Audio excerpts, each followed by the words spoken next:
சின்ன சிரமங்களே இருக்க வாய்ப்பு உண்டு. குறுகிய பயணங்கள் கூட உங்கள் தொழிலுக்கு நன்மை பயக்கும்.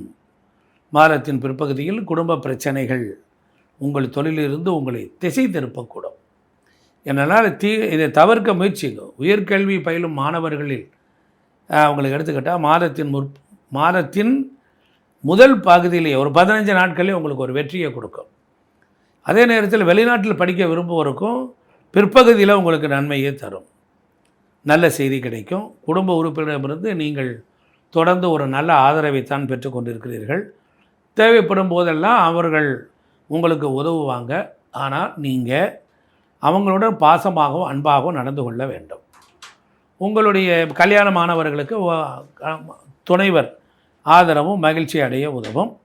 இந்த மாதம் நீங்கள் ஒரு புதிய சொத்து வாங்க ஆர்வமாக இருக்கலாம். புதிதாக ஒரு பூமி, நிலம், வீடு, வாசல், பழைய வீடு இதில் ஏதாவது ஒன்றை வாங்குவதற்கு ஆர்வமாக